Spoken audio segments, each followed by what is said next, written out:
flip it over to the Eagles, there really isn't much good to talk about from what we saw last night. And for as good as Dak Prescott was, Chris, Jalen Hurts is a work in progress. This is only, his 7th game as a starter. Yeah. It showed last night. Let's hear a little bit from Jalen Hurts on one of his problems last night, inaccuracy throwing the ball deep. You had mentioned this summer that for the deep balls, you would rather be long than short. And we've seen a couple instances, including tonight, where it came up short. What are happening on those plays? I missed it. I didn't throw it far enough. I didn't do my job. I'll say that it's probably going to be my answer to all of these questions. I didn't do my job. I didn't do my job, and we didn't win the game. When I do my job, we win the game. I didn't do my job. What's your process like in a game, after a game like this? What do you do? You flush it. You got to flush it. You flush it. I think that he was even more graphic after that. I think we clipped it before he. That's good. For lack of a better term, if right. you know what I mean. Right. He pulled the Chris Sims and just kind of kept elaborating. Hey, he was off target. And to me, the most glaring thing wasn't coming up short on the deep balls. How about that play where he had Dallas Goedert wide ass open, as Bruce Arians would say? Right. Now, Goddard maybe should have caught it because it hit his glove, but it was a throw that was off target. Goddard would have run for another 30 yards with that ball. Yeah, maybe it was a touchdown. perfect opportunity. Right. Yeah. And just missed him. And they tried to throw him a bone and say he was under pressure. He wasn't under inordinate pressure. He wasn't being dragged down to the ground like Eli Manning in Super Bowl 42. He got normal pressure. He just missed him. No, yeah, it is. It's a work in progress. There's no doubt about it. And again, that's going to be the big thing with Jalen Hurts as we go forward. We know he's a good athlete. I know he's a cool customer, a good leader, has all those things that you want as far as a franchise quarterback. But like we talk about all the time, at the end of the day, you're going to have to make throws in the pocket in the NFL. Well, again, you can go back to Lamar Jackson. He's the greatest runner we've ever seen at the quarterback position other than Michael Vick. He's still got to make throws in the pocket to win games. He can't run around and just make it happen with his legs. So, yeah, and that's the big question about Jalen Hurts. Accuracy, it's a slow delivery.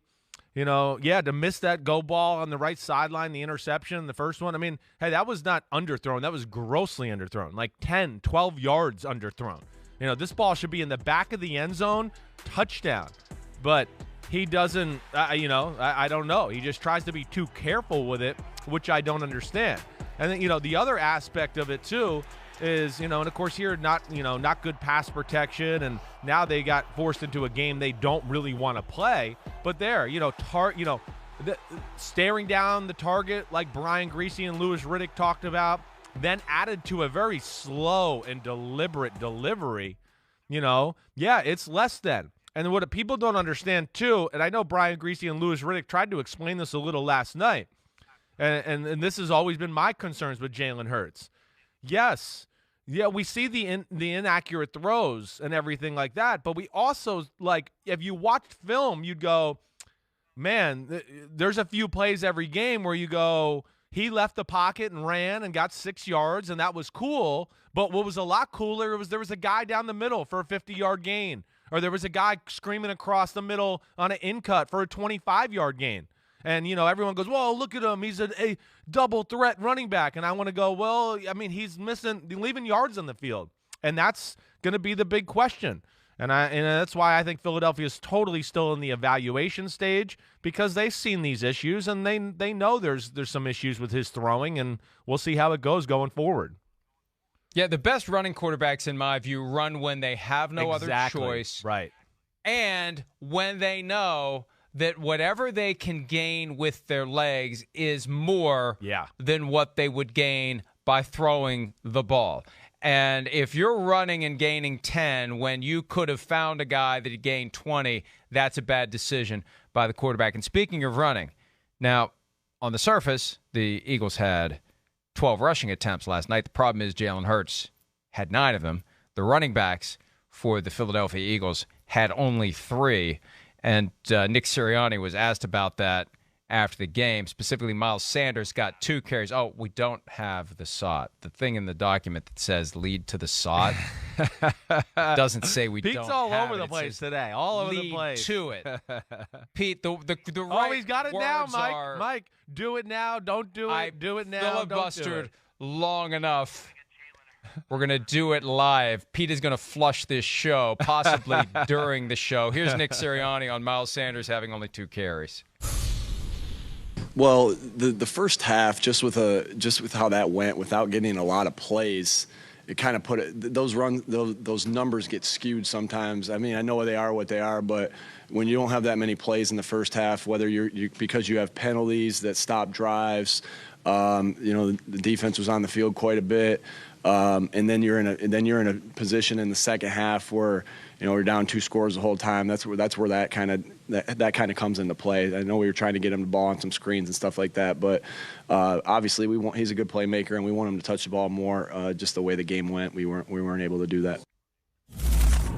And look, I get that. I understand that. You get thrown off your mark all the time. Right. And the game unfolds in a way, if you're in the middle of the fray, a lot more quickly than it does if you're watching it, right? Yes. You don't know what it's like until you're down there and it's happening and we got to make decisions and what's working, what's not working. Holy crap, look at the score.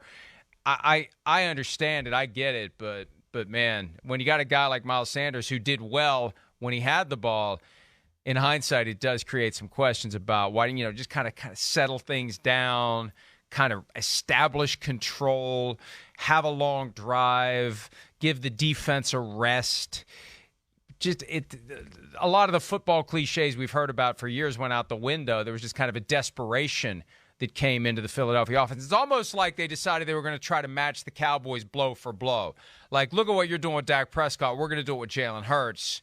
But the Cowboys were still using their running backs as well. So Yeah.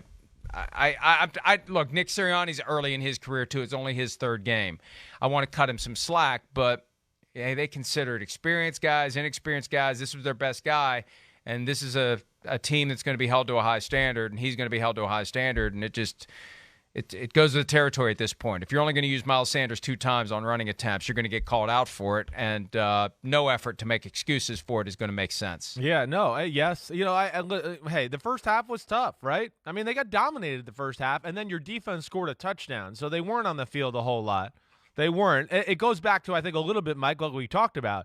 The greatness of the Dallas offense forced Philadelphia to play a little bit of a different game because they're going, wait, okay, well, I don't know. We're not going to be able to run the ball. We got to keep pace a little bit here. Dallas is moving the ball up and down the field. The other aspect of this, too, that we can't forget, and, again, Dallas watched film of the game against the Eagles 49ers the week before. They saw that Jalen Hurts he threw the ball like crap in that game too. Like crap.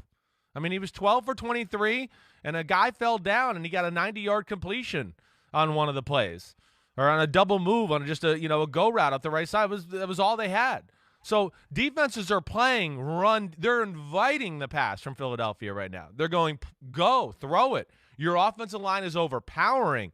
We're worried about Jalen Hurts running the ball and Miles Sanders, but we're not that worried about you dicing us up in the pass game. So that's another thing that's going to play into this as we go forward too.